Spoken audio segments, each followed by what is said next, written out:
responsabilidade transmitir a palavra de Deus, né? Eu acho que quando a gente vai pregar, a gente sempre fica tanto quanto preocupado, né? Porque nós vamos ministrar algo que não é nosso.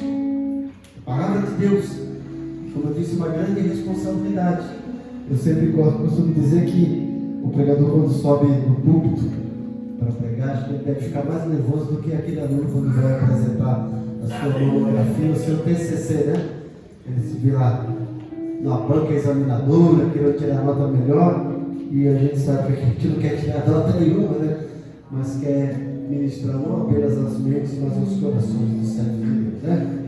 O servo de Deus, Hélio, pediu que eu falasse um pouco para vocês sobre as doenças emocionais, mas na perspectiva da família, né? E eu gostaria de trabalhar um pouco nesse texto de 1 Reis, capítulo 19, pensando um pouquinho sobre essas doenças emocionais que têm afetado toda a humanidade. Nós, como servos de Deus, não ficamos alheios a isso, né? Eu já estive aqui uma vez, se não me engano, né? Era quando o Claudemir, né? Isso, 1 Reis, capítulo 19. Vamos falar de um grande personagem bíblico, o profeta Elias, né? Mas não apenas olhando para ele como esse grande servo de Deus, a gente não pode deixar de lado isso, ele não pede isso. Mas pensando um pouco no que ele sofreu e o que isso traz de lições, experiências, aprendizado para a nossa vida.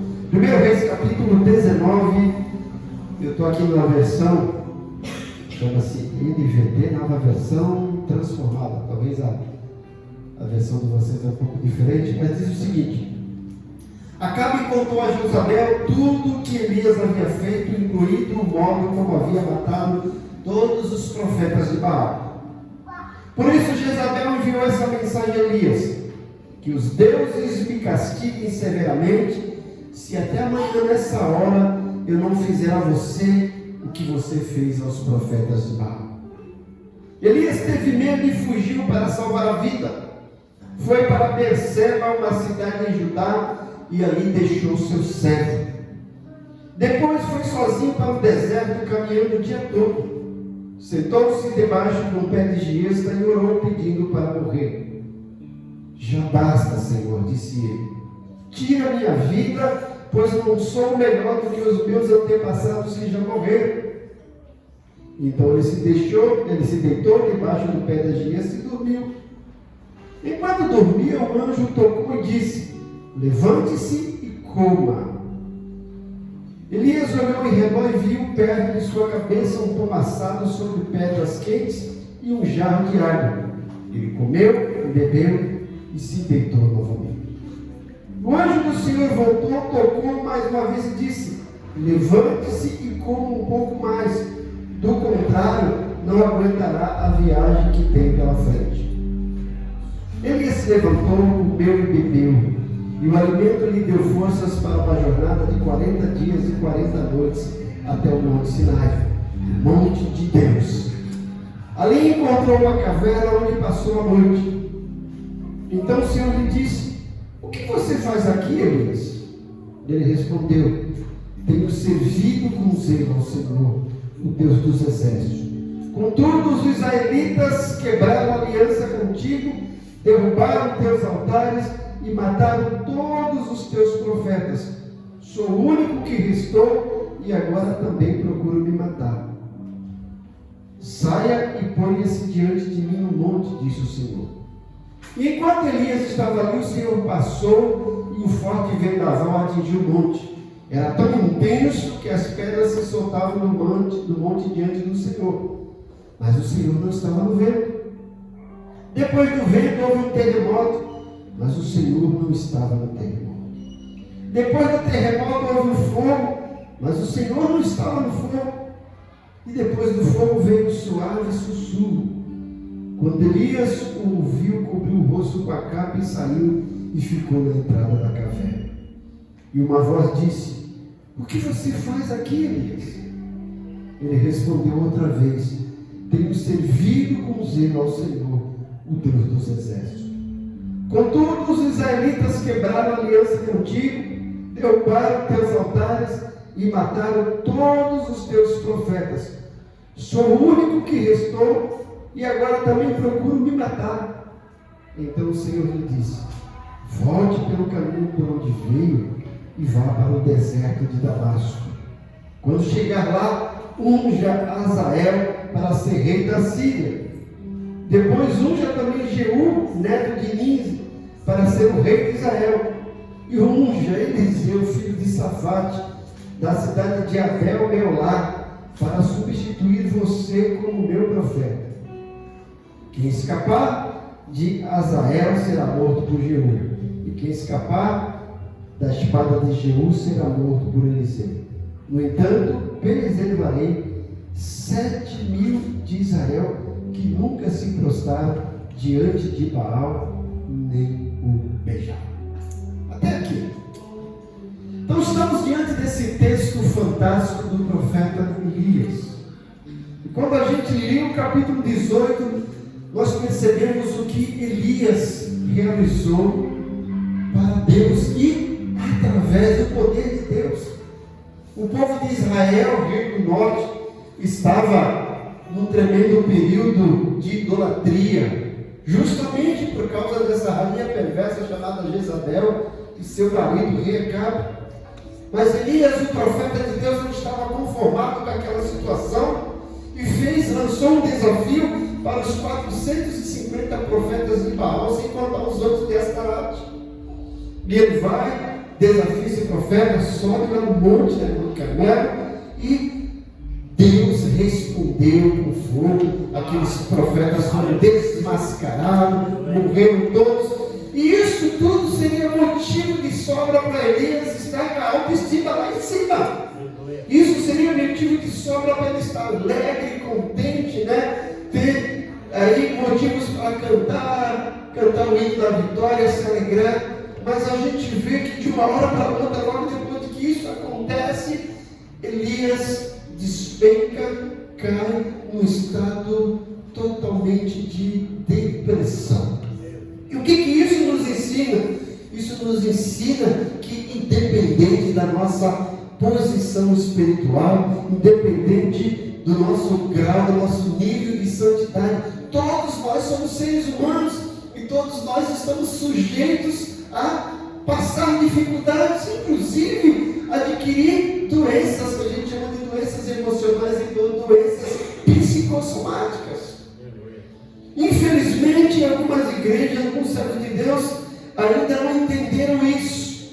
E muitos crentes estão sofrendo porque adquirem depressão, adquirem ansiedade, adquirem doenças psicossomáticas, mas as igrejas não sabem lidar com isso. E muitos dizem que é por conta de pecado. Veja o que Elias diz: olha, Senhor, eu tenho sido zeloso, eu tenho sido fiel, eu não me dobrei aos profetas, muitos se dobraram, mas eu tenho sido zeloso. E olha o que eu ganho com isso. Elias era um homem íntegro, Deus já tinha mostrado isso, honrando ele naquele desafio com os profetas de Baal. Então o que a gente entende? A gente entende que santidade, que intimidade com Deus não nos torna imunes à dor. Senão Jó não enfrentaria aquela situação como ele enfrentou, porque a Bíblia diz: olha, homem reto, íntegro, temente a Deus, que se desvia do mal. Não havia ninguém na face da terra como Jó, e ele enfrentou toda aquela dificuldade. E agora esse profeta de Deus, profeta Elias, que realizou milagres assombrosos, está aqui numa situação tremenda, a ponto de pedir a morte. Então, quando a gente olha para esse homem, a gente fala: mas onde estava Deus que permitiu isso? Para você ver que a Bíblia não esconde as falhas dos homens de Deus. Eu não quero dizer por isso que Elias tinha falhado. A Bíblia não esconde as dificuldades que nós passamos, que é para nos ensinar que nós também estamos sujeitos a isso. E como eu disse, a nossa santidade, a nossa intimidade, o nosso cargo eclesiológico não nos torna imunes à dor. Todos nós estamos sujeitos. Mas ao mesmo tempo que Deus permitiu que esse texto chegasse até cada um de nós, mostrando que nós estamos sujeitos, ao mesmo tempo esse texto nos mostra o que a gente pode fazer, o que a gente aprende a lidar com essa situação. E como que nós vamos permitir que Deus trabalhe conosco? Elias está aqui sofrendo de uma profunda depressão, gente. E a gente nem sabe por que ele estava assim. Não tinha motivos. Como eu disse, ele tinha ganhado aquela batalha, tinha logrado o êxito, tinha motivo de sobra para estar lá alegre e radiante. Mas de uma hora para outra, ele cai numa profunda depressão. E alguns vão dizer, mas o texto fala que ele ficou com medo de Jezabel. E por que antes ele não teve medo?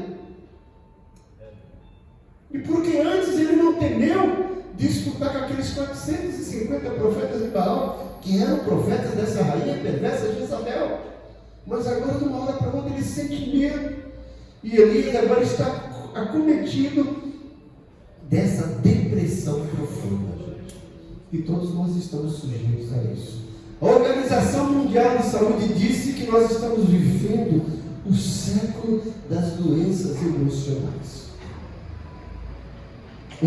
Também chamado de doenças psicossomáticas.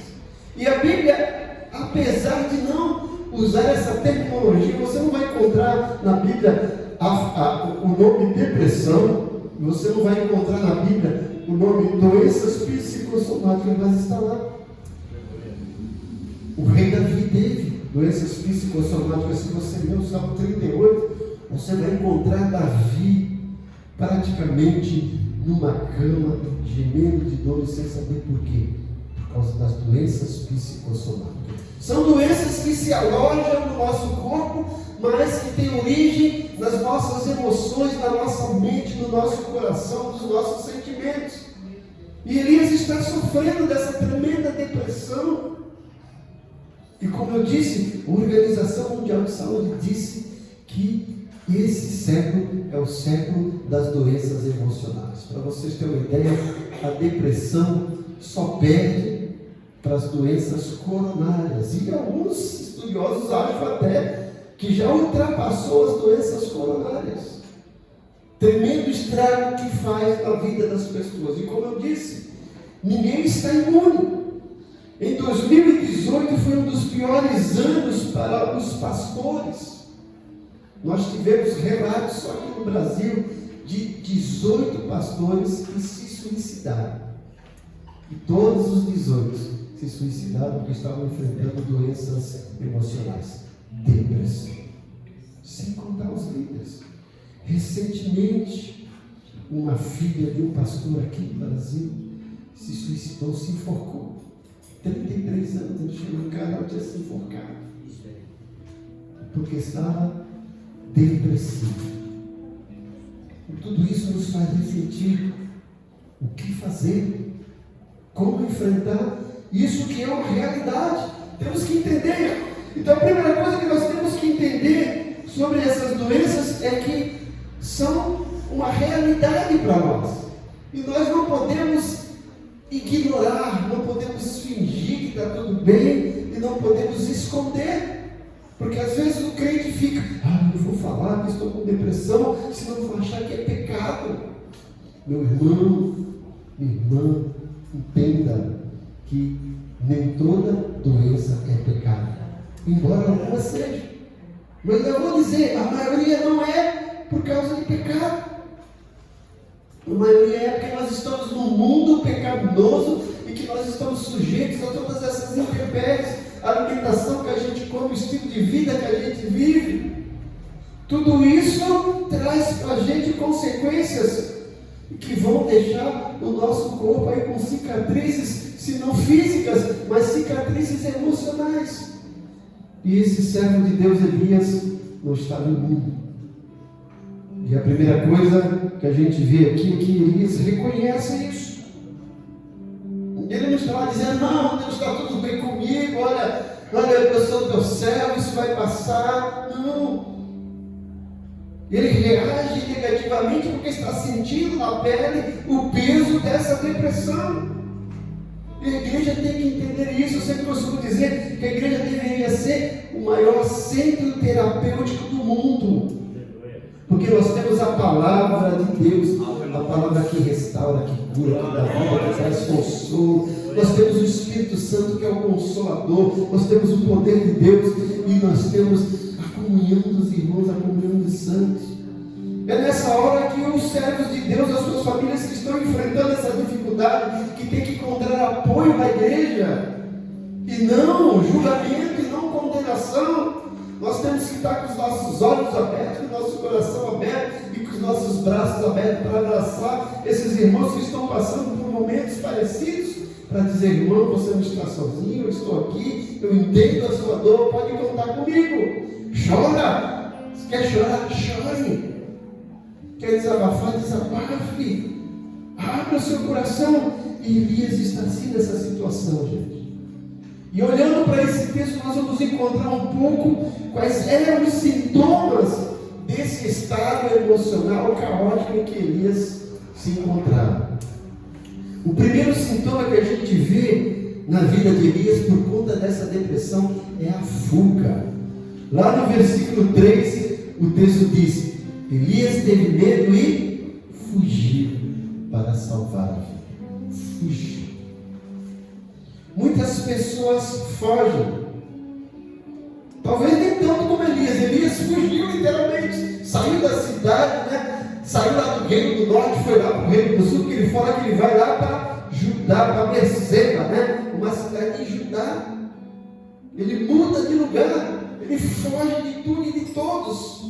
E o que acontece com as pessoas que estão enfrentando depressão, ou crise de ansiedade, ou síndrome de pânico, uma das coisas que acontece nele é ter a ideia de fugir de tudo e de todos, aquela vontade de sair, né?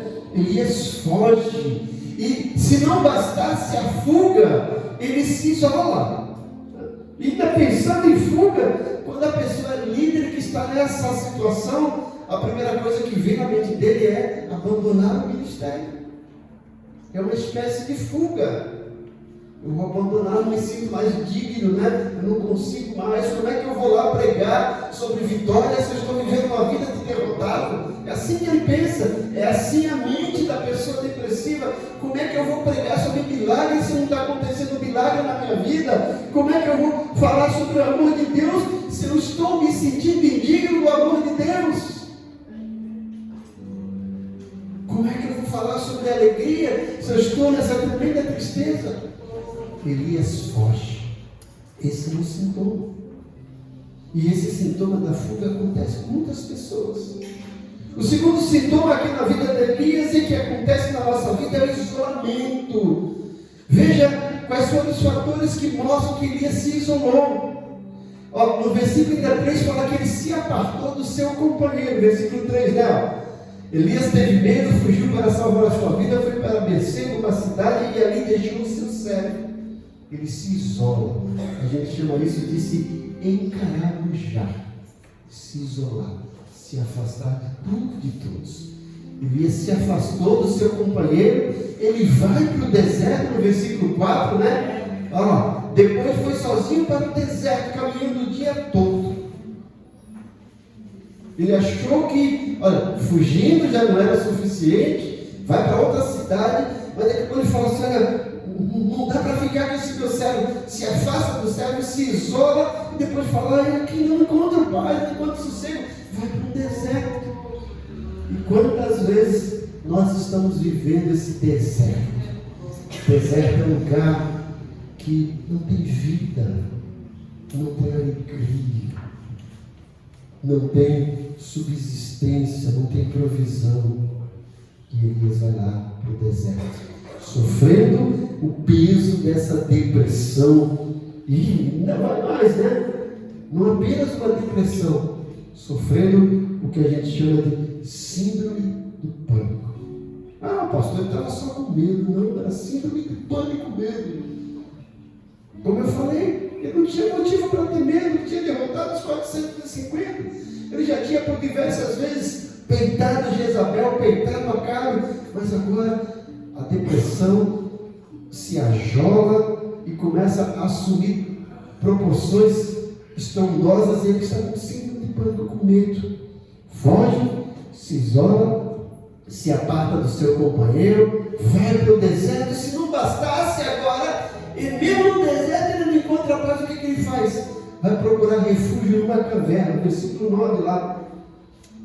Ali encontrou uma caverna onde passou. Ele vai para a caverna, entrou na caverna. Agora, vocês vejam, gente, que situação. Olha, ele presta atenção no que está acontecendo na mente de Elias, e é isso que acontece na mente de quem está depressivo, de quem está na síndrome do pânico. O texto começa dizendo que ele fugiu para salvar a sua vida, mas daqui a pouco ele pede para Deus para tirar a vida dele. Veja que coisa. Se ele queria morrer, ficasse lá, né? Mas olha o que acontece na mente da pessoa que está sofrendo esses problemas emocionais. Ele não raciocina de forma lógica. As coisas parecem que não são coloridas, parece que é tudo cinzento. Ele não consegue encontrar equilíbrio emocional, não consegue equilibrar a sua lógica, a sua razão. Ele foge, se isola. E ao mesmo tempo, como eu falei, né, não está agindo coerentemente. Ele reclama da solidão, mas preferia ficar sozinho. Aí você fala, tudo bem, mas não que ele reclama da solidão. Ele diz aqui no versículo 10: Senhor, tenho servido ao Senhor com zelo, Senhor dos exércitos. Contigo os israelitas quebraram a aliança contigo, derrubaram teus altares, mataram todos os profetas. Sou o único que restou. Ele se sente sozinho, mas ao mesmo tempo reclama da solidão.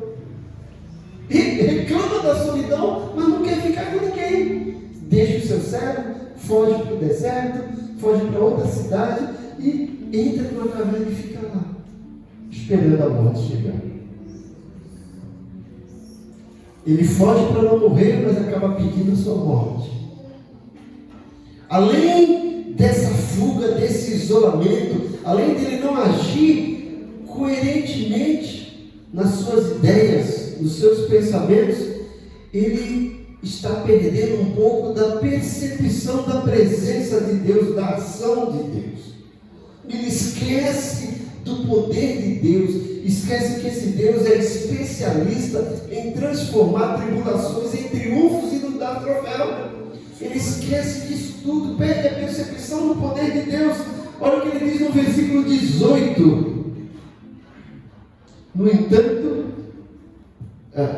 no versículo 18, ele se vê sozinho, mas não percebe que Deus tem outros recursos. No versículo 18, Deus diz para ele: no entanto, perseverarei 7.000 de Israel que nunca se prostraram diante de Baal nem beijaram. Ele está se sentindo, só eu que fiquei. E Deus fala: Elias, tu está enganado. Você não está prestando atenção no que eu estou fazendo. Você não está sozinho. Você não foi o único. E ainda tem 7.000 pessoas lá em Israel que não se dobraram diante de Baal. Elias esquece disso. E você fala: mas o que isso significa? São as pessoas, nós, servos de Deus, quando estamos enfrentando essas dificuldades, o que a gente já faz? O que a gente faz?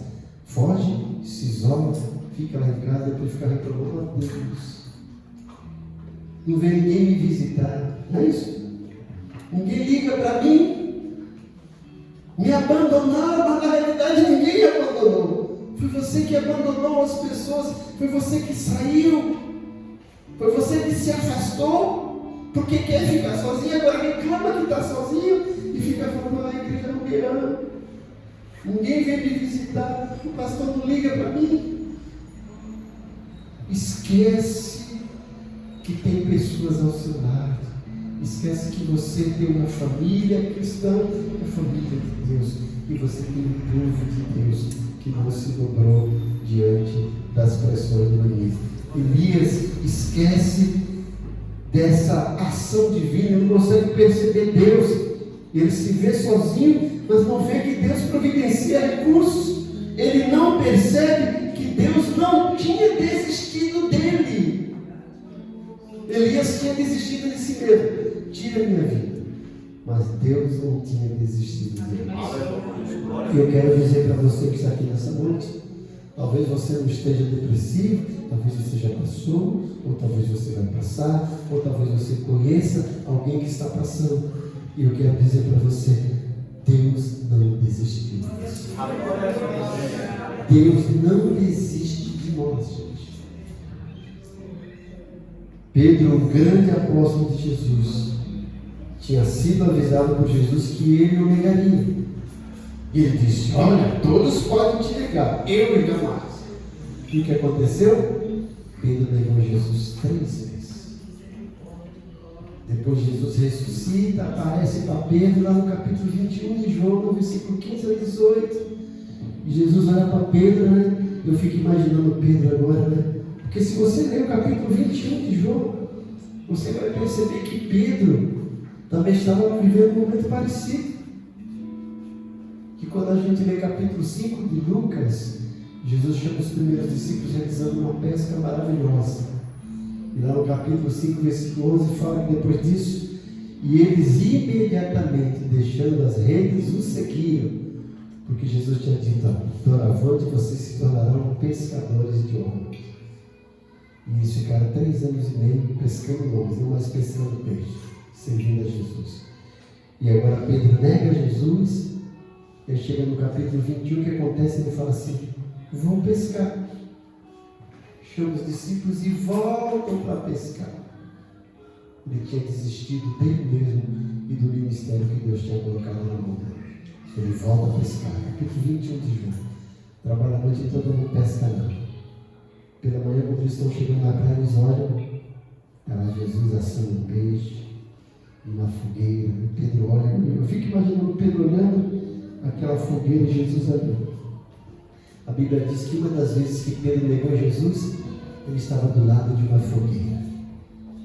Jesus recria esse ambiente para tratar com Pedro, porque Pedro tinha desistido dele, mas Jesus não tinha desistido de Pedro. Jesus chega para Pedro, eu acho que Pedro estava livre, pensando assim: ele vai me dar um sermão, ele vai me dar madura.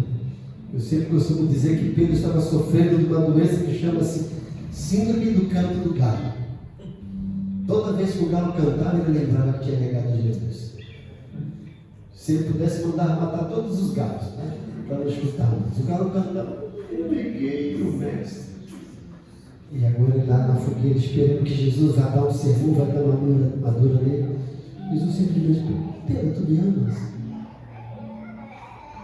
Senhor, tu sabes que eu te amo. Eu cuido das minhas ovelhas. Segunda vez: Pedro, tu me amas?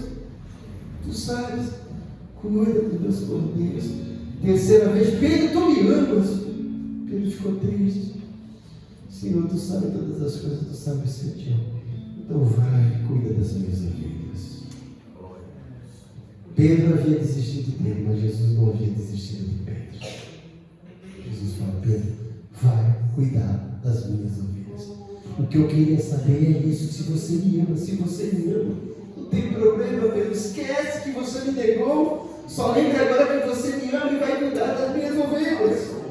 E com Elias aqui não é diferente. Deus não tinha desistido de Elias. Elias queria tirar a vida dele, mas Deus ainda tinha um propósito na vida de Elias. E eu quero dizer para você: Deus tem um propósito na sua vida. Ele não desistiu de você, como ele não tinha desistido de Elias. Elias estava nessa situação toda catastrófica, todo deformado emocionalmente, mas Deus via nele um potencial. Sabia que ele ainda era um instrumento de Deus. Não importa o que você esteja passando, não importa a dor que você está sofrendo, não importa o peso, a carga que você está carregando, Deus ainda te ama. E Ele sabe que você tem potencial, e Ele quer usar esse potencial na vida de outras pessoas, porque Ele não desistiu de você. Não é depressão, não é a síndrome do pânico, Não é a ansiedade que tem a última palavra. A última palavra que tem é o Senhor. Aleluia. E a última palavra que Ele tem para você é vitória.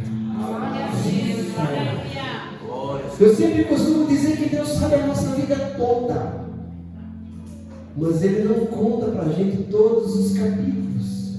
A gente vai vivendo capítulo por capítulo. Só que para a gente não desistir, Ele já nos contou o capítulo final. E o capítulo final da vida do crente é vitória. É tudo novo, gente. Novos céus, nova terra, nova Jerusalém. Aleluia. Novo corpo, nova vida, é tudo novo. Não importa a depressão, não importa as doenças psicossomáticas, não importa o estresse, não importa a síndrome do pânico, não importa a ansiedade, porque Deus tem coisas grandes para cada um de nós, como tinha para Elias. Ele tem para nós. Então não se entregue, não se afaste, não se isole. Lembre-se de Deus. E Deus queria tratar com Elias. Por enquanto eu falei o que Elias estava sentindo.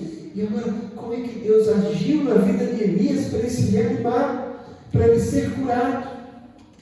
Deus começa a providenciar algumas coisas na vida de Elias. E a primeira coisa que Deus faz para Elias é trazer uma satisfação física, uma providência física para Elias. Versículo 5 e versículo 6 diz o seguinte, versículo 5 e 6. Então ele se deitou debaixo do pé de Giese e dormiu. Enquanto dormiu, um anjo tocou e disse: levante-se e coma. Elias comeu e olhou em redor e viu perto de sua cabeça um pão assado sobre pedras quentes e um jarro de água. Ele comeu, bebeu e se deitou novamente. Deus começa a entender que toda aquela situação emocional estava afetando o físico de Elias. E ele precisava de vigor, de restauração física. E Deus providencia essa restauração física para Elias. Alimento. Veja, Elias não estava se alimentando, gente. E muitas pessoas que estão enfrentando depressão, alguns param de se alimentar. Outros compulsivamente se alimentam demais. E Deus vai lá e restaura Elias dando comida para ele. Alimento físico. Dá pão, dá água. Para restaurar o seu corpo. Para melhorar os seus nutrientes, o seu vigor. O nosso corpo precisa de alimento. Deus também deu um sono restaurador. Comeu, ele vai dormir para descansar. Muitas pessoas que estão sofrendo depressão, muitas delas têm sono e não conseguem dormir, outras dormem demais. Tem que ter equilíbrio, gente, né? Não pode ficar sem dormir, mas também não pode dormir demais. Deus ocupou o nosso corpo de uma maneira maravilhosa. O salmista fala, no Salmo 119, Salmo 139, né? Versículo 14. Olha, te dou graça porque de uma forma assombrosamente maravilhosa tu me formaste. Nós somos obra-prima da criação. E Deus sabe exatamente do que nós precisamos. E a gente precisa se alimentar e precisa de repouso. Veja que na criação, se você ver lá, olha, esse foi o primeiro dia, o segundo dia, o terceiro dia. Deus fez isso 6 dias, né? No sétimo, o que Deus fez? Descansou. Deus precisava descansar? Não. Mas para a gente aprender. Mas se você prestar atenção também lá em cada dia, o texto fala, foi amanhã e à tarde. Amanhã e à tarde. Não fala Deus trabalhando à noite. O que Deus fez à noite? Descansou. Deus precisa descansar? Não. Mas nós precisamos.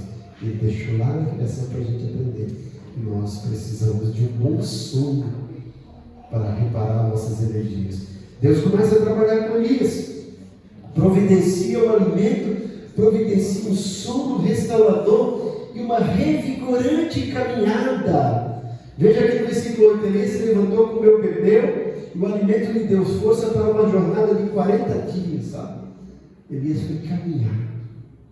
Ele precisava lá, né? Exercitar os seus músculos. Nós precisamos disso, gente, de exercício físico. Principalmente quem está deprimido, quem está ansioso. É bom caminhar. Caminhe, faça exercício. Se se exercite, sai do banco, levante-se, né? Sai da cama, sai do sofá, vai sua caminhada, caminha. E Elias, aquela caminhada para restaurar o seu músculo, para trazer mais energia, para trazer mais alegria, para trazer vigor. Então Deus começa providenciando uma satisfação física a Elias. Depois Deus proporciona uma satisfação ambiental para Elias. No versículo 7, no versículo 8, no versículo 15 ao versículo 17. Deus tira Elias do deserto e lhe envia a Horebe. Olha o versículo 5 ao versículo 7. Né?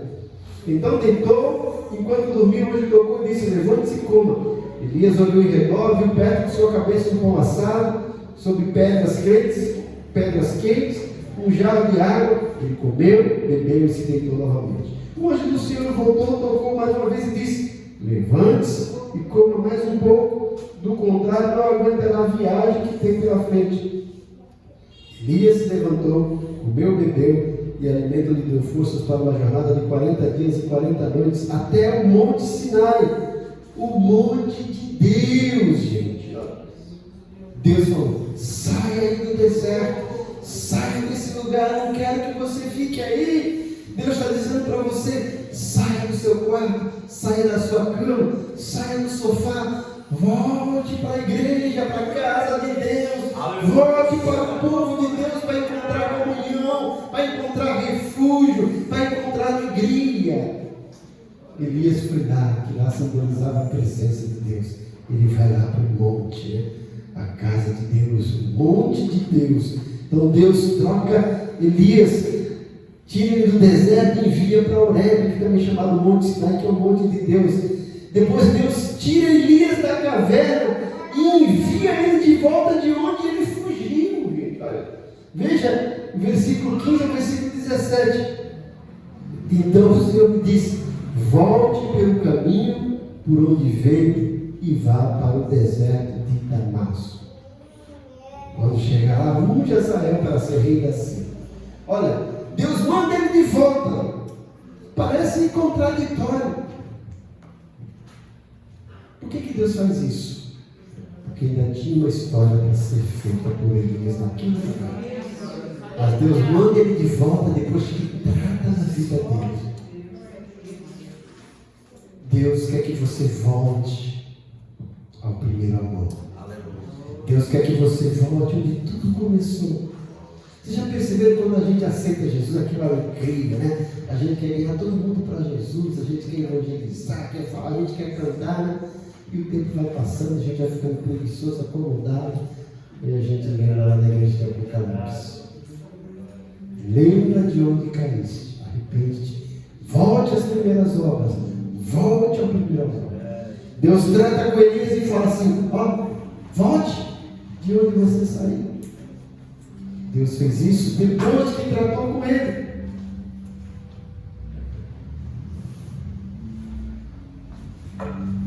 Vai ter uma hora que Deus vai nos mandar de volta para aquele lugar que a gente estava. Não é para viver mais aquela experiência, mas é para contar a vitória, para contar a bênção, para mostrar que o poder de Deus se aperfeiçoa nas fraquezas. É para mostrar que diga ao fraco: eu sou forte. Eu estava depressivo, eu estava ansioso, eu estava com síndrome de pânico, eu estava com doenças psicossomáticas. Agora eu estou curado para a glória de Deus. Agora eu estou cheio de nova energia para recomeçar e para ajudar outras pessoas para refazerem a sua vida. Deus providencia essa satisfação ambiental para Elias. Depois Deus providencia uma satisfação espiritual para Elias. Versículo 11 e 12. Olha que coisa tremenda. Versículo 11 e 12. Elias estava lá na caverna. Prestou atenção, Elias estava na caverna e Deus fala assim: o que ele está fazendo aqui, Elias? E aí ele coloca um bocado de coisa. Você vê que ele não responde o que ele estava fazendo. Ele arruma desculpa, né? Presta atenção. Ó, versículo 9. Ali encontrou uma caverna e passou a noite. Então o Senhor lhe disse: o que você faz aqui, Elias? E olha a resposta dele: Tenho servido com zelo ao Senhor, o Deus dos exércitos, contudo os israelitas quebraram a aliança contigo, derrubaram teus altares e mataram todos os profetas. Sou o único que restou e agora também procuro me matar. Ele só contou o que estava acontecendo, mas não disse o que estava fazendo ali. Aí o que Deus fala para ele, versículo 11: saia da caverna. Deus está dizendo para você nessa noite: saia dessa caverna onde você entrou. Tire alguém da sua família dessa caverna onde se encontra. Deus fala: saia e ponha-se diante de mim no monte, disse o Senhor. E enquanto Elias estava ali, o Senhor passou e um forte vendaval atingiu o monte. Era tão intenso que as pedras se soltavam no monte diante do Senhor, mas o Senhor não estava no vento. Depois do vento houve um terremoto, mas o Senhor não estava no terremoto. Depois do terremoto houve um fogo, mas o Senhor não estava no fogo. E depois do fogo veio um suave sussurro. Quando Elias ouviu, cobriu o rosto com a cara e saiu e ficou na entrada da caverna. E mais uma vez Deus disse: o que você faz aqui, Elias? Elias precisava experimentar mais uma particularidade de Deus. Elias precisava conhecer um pouco mais de Deus do que ele não conhecia. Ele conhecia o Deus do temporal, o Deus do terremoto, o Deus do vento, o Deus do fogo. Mas ele precisava conhecer aquela suavidade de Deus. Deus é fogo consumidor, Deus é vento, Deus é terremoto, mas Ele também é aquele sussurro suave, como diz a Bíblia, é um cicio, aquela paz. Elias precisava conhecer essa paz de Deus que excede todo o entendimento. Às vezes nós estamos precisando de uma nova experiência com Deus. Elias precisava dessa nova experiência com Deus. E Deus faz isso. Paulo fala em Efésios capítulo 3, versículo 10 sobre a multiforme sabedoria de Deus. Eu quero dizer isso. Deus é tão sábio que Ele age de maneiras surpreendentes. Ele não é aquele Deus engessado que só age daquela maneira. Ele tem as suas formas múltiplas de agir. Para algumas pessoas Ele vai lá, pega pesado. Para outros Ele vai lá e abraça. Para algumas pessoas Deus precisa gritar no ouvido. Para outras Ele só vai lá assim, ó, e cochicha. Elias estava precisando conhecer esse outro lado de Deus, ter essa nova experiência com Deus. E quando nós estamos enfrentando essas doenças emocionais, é um momento propício para a gente se abrir e entender e ter novas experiências com Deus, estar com os ouvidos sensíveis à ação do Espírito Santo agir na nossa vida, não só daquela forma, Deus faz isso. E Elias precisava conhecer esse outro lado de Deus, e Deus faz isso, dá uma nova satisfação para Elias.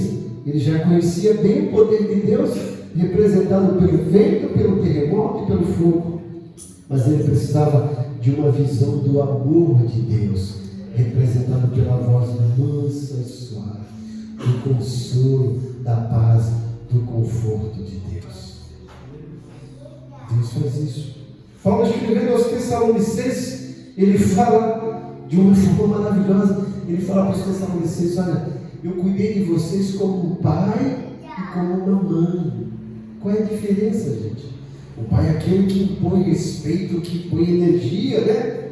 A mãe é aquela que dá carinho, que coloca no colo. Eu costumo dizer que tem pastor que o pau senta, né? E tem pastor que apacenta, né? Às vezes a gente precisa se apacentar. Às vezes ele precisa, o pastor chegar com o cajado e sentar o pau mesmo, né? Elias precisava conhecer esse outro lado de Deus, esse outro lado de suave, de abraçar, né? De encorajar, de trazer paz. E por fim, Deus providencia uma satisfação ocupacional para eles. Quando as pessoas procuram um psicólogo, um psicanalista, até mesmo um psiquiatra, Geralmente eles mandam as pessoas fazerem terapia ocupacional. Fazer alguma coisa para se ocupar. Porque ninguém foi chamado para ficar parado. Eu sempre costumo dizer que Jesus morreu de pé e de braços abertos. Para a gente não ficar sentado de braços cruzados. Elias precisava de uma ocupação, ocupar a sua mente.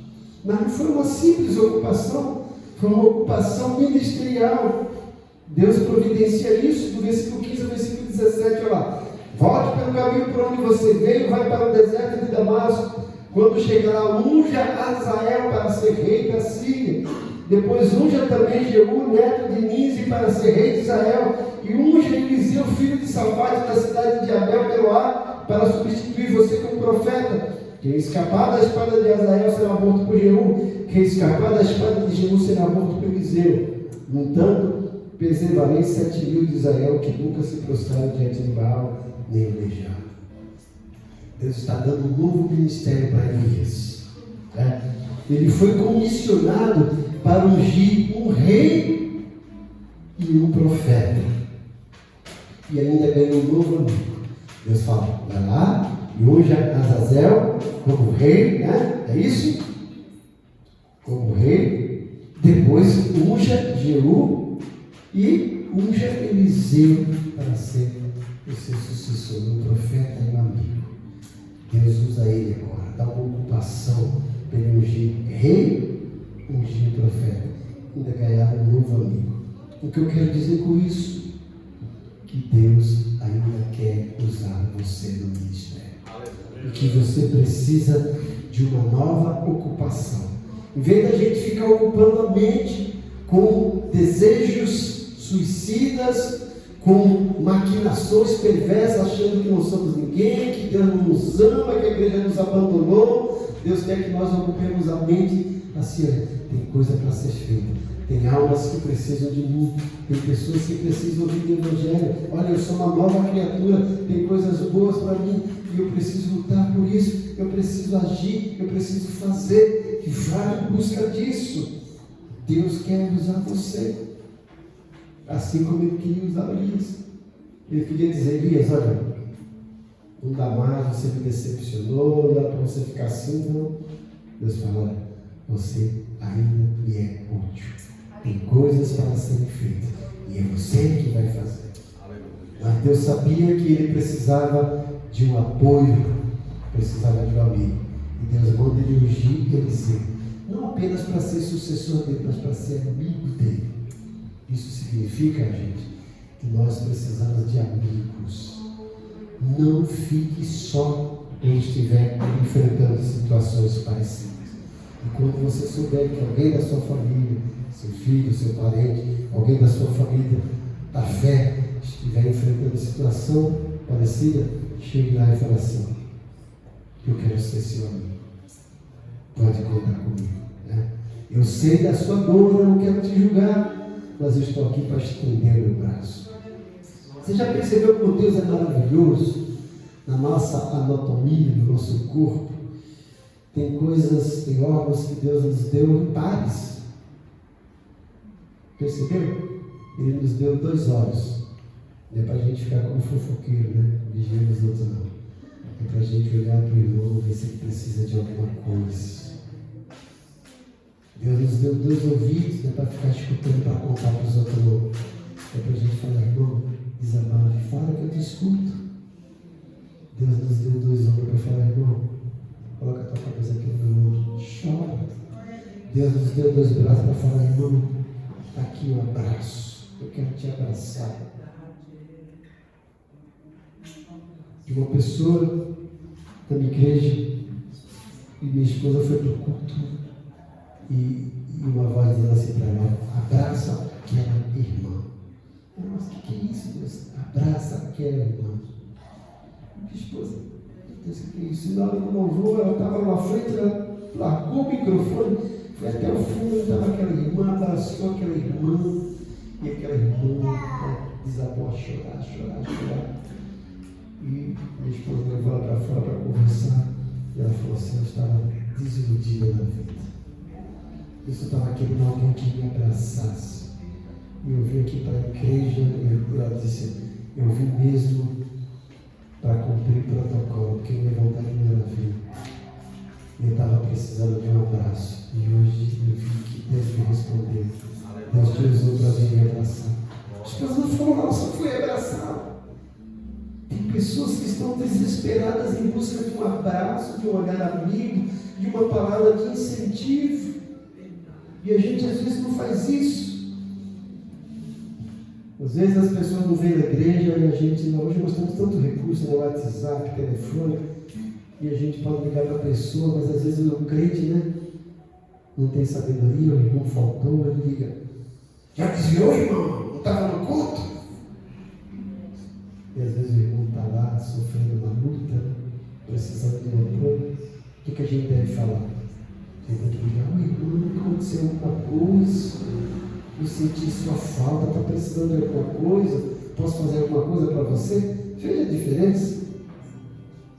As pessoas já estão armadas, e às vezes a gente se arma mais ainda, né? Então a gente tem, por isso que a Bíblia fala que não sai da vossa boca nenhuma palavra torpe, mas apenas aquelas para edificação. Então a gente precisa de amigo, precisa de ajuda. E as pessoas estão enfrentando doenças emocionais mais ainda, gente. Mais ainda. Porque são as pessoas mais mal compreendidas que tem. Tem pessoa que fala, isso é frescura, isso é pecado, isso é falta de fé. Não é, gente. É enfermidade. Elias não estava com frescura, Elias não estava com falta de fé, Elias não estava com pecado, Davi e Jó não estavam com frescura, nem com falta de fé, nem com pecado. Estavam enfrentando situações que todos nós estamos sujeitos a enfrentar. Mas nós temos que lembrar. Eu sempre costumo dizer que o crente é privilegiado porque ele tem os 3 P. Ele tem o poder de Deus, ele tem a palavra de Deus, e ele tem essa pessoa que está do seu lado aí, que está atrás, está na frente, o povo de Deus. Glória a Deus. Você tem o poder de Deus, que é o Espírito Santo, você tem a palavra de Deus, que é a Bíblia, o povo de Deus, que é a sua igreja, que é o seu irmão em Cristo. Você vai lembrar que você não está sozinho e que você pode enfrentar toda e qualquer situação e sair vitorioso, com experiência para passar para os outros, para os seus filhos, para a sua família, para os seus amigos. Tal qual Elias, todos nós estamos sujeitos a momentos e fases de frustrações, de depressão, de ansiedade, de síndrome de pânico e todos esses males. Embora nessas horas pareça que tudo foge do nosso controle, devemos lembrar que podemos contar com Deus, que é o nosso refúgio, que é a nossa fortaleza e que é socorro bem presente nas horas da angústia, como diz o Salmo 46:1. Podemos contar com o Senhor, que é o nosso pastor e que nos faz repousar em pastos verdejantes. Podemos contar com o nosso pastor que nos leva para junto de águas de descanso, com o nosso pastor que refrigera a nossa alma, com o nosso pastor que nos guia pela vereda da justiça por amor do seu nome, com o nosso pastor que, ainda que andemos pelo vale da sombra da morte, não temeremos mal algum, porque ele está conosco. O bordão dele, o cajado dele nos consola. Ele diz o salmista no Salmo 20. Podemos contar com esse Deus, como diz Paulo, que é poderoso para fazer infinitamente mais do que tudo que pedimos ou pensamos, conforme a força do seu poder que opera em nós. Eu quero que você saiba nessa noite, meu irmão, né? Que Deus não esqueceu de você.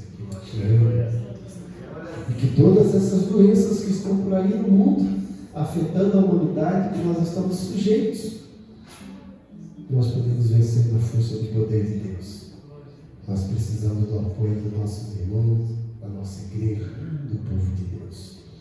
E eu quero abrir o espaço, se alguém tiver alguma pergunta para fazer, eu posso fazer isso? A respeito disso, eu respondo, senão eu passo. Alguém? Alguma coisa que, como é que eu faço para lidar com isso? A gente está aqui à disposição. Fique à vontade. Se tiver vergonha, escreva.